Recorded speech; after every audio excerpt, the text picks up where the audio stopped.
Back in the 90s, Sonic wasn't just rivaling Mario with game quality alone. There was something more about him. He had a personality, an edge, and represented the rebellious era he was created in. To many, that made the character endearing, and the 2000s pushed this Sonic even further. However, the 2010s marked a huge change for the Sonic brand, with the games leaning more into Saturday morning cartoon humour. And while the 2020s attempted to get the series back on track, it just doesn't feel the same as it did back in the old days. But why is this? Could it just be nostalgia? Or is there a tangible reason why cool set pieces don't hit the same as they used to? In this video, we'll try to discover why that is, going through different eras of Sonic to determine what was lost over time. Nintendo were dominating the gaming market, with the Super Mario Bros. Series being a massive success. For years, no one had dared to challenge their supreme authority over the mascot platformer genre. However, one hedgehog would single-handedly shatter their monopoly and kickstart the great platform era. And that, of course, was Sonic.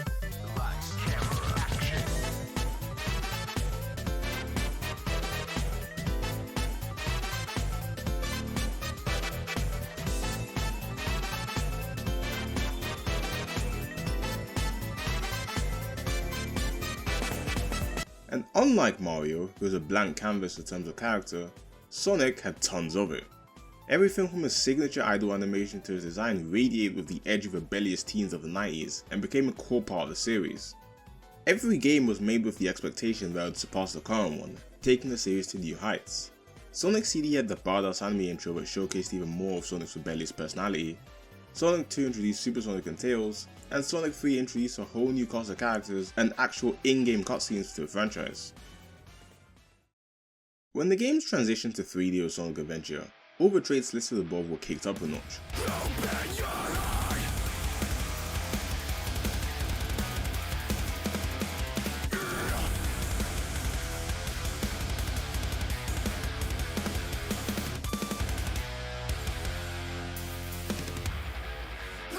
All of a sudden, these characters had voices and could express themselves way more than the Genesis days. Storytelling became a major focus of the series, and Sonic got redesigned to make us look even sleeker than it was before, with incredibly stylish art by Yuji Urukawa to promote it. The supersonic trend that had been introduced in Sonic 3 and Knuckles got taken to new heights too, and marked the start of a Monster of the Week trend. But more importantly, it was cool. People loved the Sonic series and its take on storytelling in an era where platformer stories were quite simple. And the game that followed Adventure was its sequel, Adventure 2.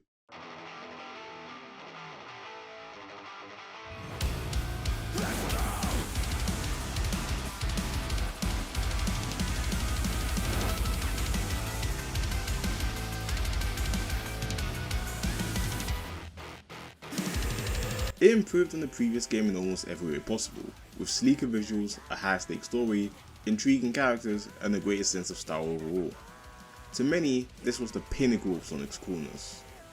However, SA2 was initially meant to be an epilogue to the Sonic series, but when that got shelved, Sonic Team decided to go back to basics with Heroes, delivering a simpler story with all the characterization we'd come to love from the previous games. And while quite a bit cheesier than the other two in terms of tone, it still had its moments. After that though, Sonic would undergo quite the shift in terms of tone with 2005's Shadow the Hedgehog, which tried appealing to the teenagers of that era. And while I may be a product of my time, I thought this game was the coolest thing ever as a kid. From the minor cursing to Shadow's darker tones, and the shift to gritty colours and textures made me a fan of Shadow before I'd even touched a single game in the series. Rush came next, and it had the most style the series had ever seen to that point. From the tricks you could pull off mid-level to a phenomenal soundtrack from Hideki Naganuma and its unique aesthetic that set it apart from every 2D game in the series. And this character and style becomes the norm for the late 2000s, with games like Sonic Riders, Secret Rings, and Black Knight really highlighting the appeal of Sonic and his cast of characters. However, whereas kids like myself back in the day found all this stuff incredibly cool, critics would slam these new stories, characters, and ideas for lacking focus on diverting from the simpler stories of the old days. And as a result of that, Sonic Team decided it was time for a change. The dreaded 2010s kicked off with Sonic 4 Episode 1, a game that prided itself on going back to basics and bringing the old style Sonic back. And this would go on to define the entire decade, as instead of a Shonen-esque writing we got in the 2000s, the series would shift into more of a Saturday morning cartoon kind of tone, with painfully corny dialogue and a general lack of action cutscenes in many of these games. And while this era had its moments, like the PA announcement and colours and the entirety of Sonic Boom, It was the era where a lot of people felt ashamed to be a Sonic fan, as so many elements they grew up loving were being torn apart by journalists, likely as a result of Sonic 06 and its horrific reception. But while the gamers may have been well received, the change in writing style led to the cast becoming what journalists had been saying for years: a bunch of one-dimensional twats who barely felt relatable.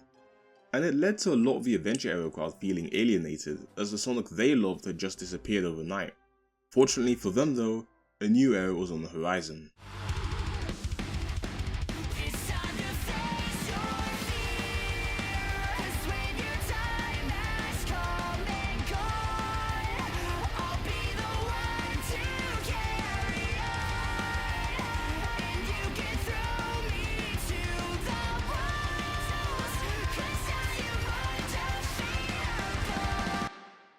In what I'll affectionately refer to as the multimedia era, Sonic began to get back on his feet, with Frontiers putting Sonic back on the map in the gaming sphere once again.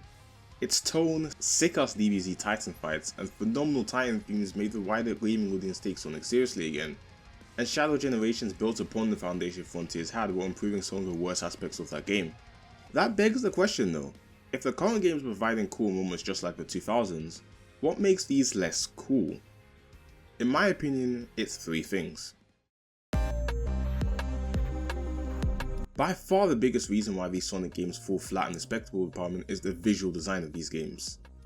Ever since Unleashed, Sonic Team have been using the same model with minor modifications, which in itself is flawed in many ways. And as a byproduct of these dated models, the cutscene animation has taken a substantial hit, with characters standing around a lot of the time barely emoting. For a series of characters designed to be super expressive, this is a failure of the highest degree. Compounding this issue is the general lack of identity the visuals have had since then, as everything since Colorless had felt rather stock compared to the 2000s where each game had its own unique aesthetic. A perfect example to illustrate this point would be comparing Extreme Gear and Riders to their Crossworlds appearance. While Riders leans heavily into a futuristic aesthetic and makes the Extreme Gear feel special through that, Crossworlds feels like they're kind of being shoehorned in, with a lot of the swag from the original Riders games missing. So what's the solution to this little dilemma, you may ask? Well, simple. Just create a new base model based on the 2D artwork by Yuri Kurasuno, and adapt it to whatever visual style the next game decides to adopt. This might be a bit of a hot take, but I think the Sonic series has kind of been lacking in terms of soundtracks recently.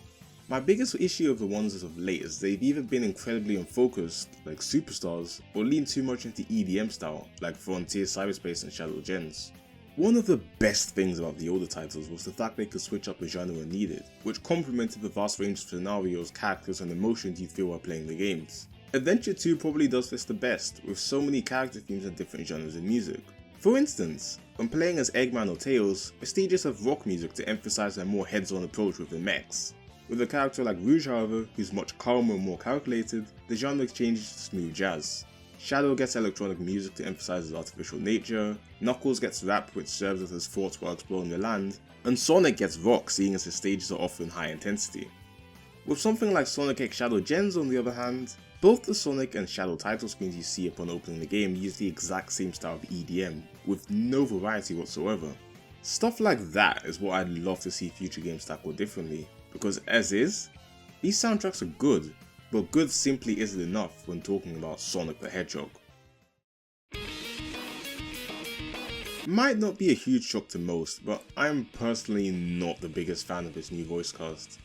Compared to the Dreamcast and 4Kids cast, this bunch just lacked the enthusiasm those takes on the characters had. On the other hand though, these actors aren't all bad.